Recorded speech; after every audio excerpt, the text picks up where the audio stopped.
What are the postmortem findings in hanging? There are two types of findings: external findings and internal findings. External findings: face, swollen cyanosed face, prominent eyeballs, dilated pupils, subconjunctival hemorrhages, protrusion of tongue. It occurs due to pressure on the floor of mouth by ligature. It is usually swollen and blue. Injuries include bite marks with or without underlying small hemorrhages. Then bleeding from nose, ears due to impaired venous return and increase in pressure, resulting in passive flow of blood. Lips and mucous membrane of mouth are blue. Dribbling of saliva, surest sign of antemortem hanging.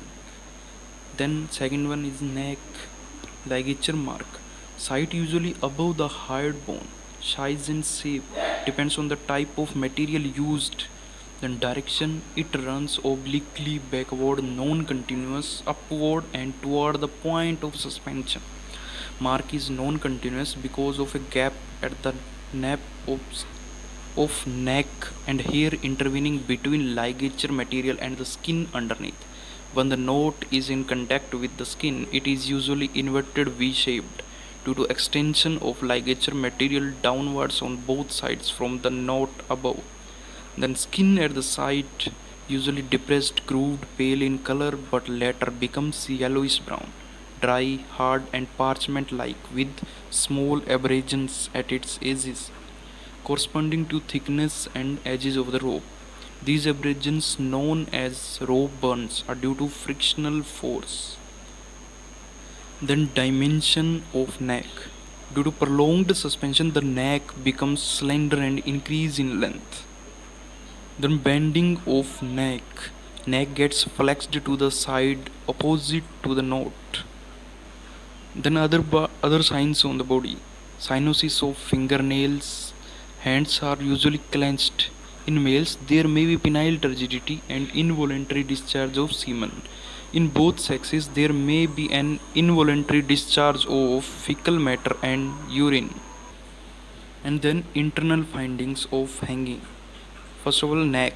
Subcutaneous tissue underneath the ligature mark is dry, white, firm and glistening. Platysma and sternomastoid may show hemorrhages and are sometimes ruptured. Hyoid bone may be fractured in persons more commonly above the age of 40 years. The fracture is usually due to ligature forcing the hyoid bone backwards, which results in increased divergence of greater horns, but it can be a traction force. Then transverse carotid intimal tears may be seen in obese victims, long drops and posteriorly placed nodes. It is also known as Amosate's sign. Vertebral artery injury, rupture, intimal tear and subintimal hemorrhages may be present. Larynx and trachea are congested. Fracture of superior horn of larynx may be present. And then internal findings in lungs. They are congested, distended and emphysematous with plenty of tardive spots subplurally, particularly at the interfaces of the lobes. Brain congested and shows multiple petechiae. Viscera, all the abdominal organs are congested, blood, fluid and purplish in color. Thank you very much.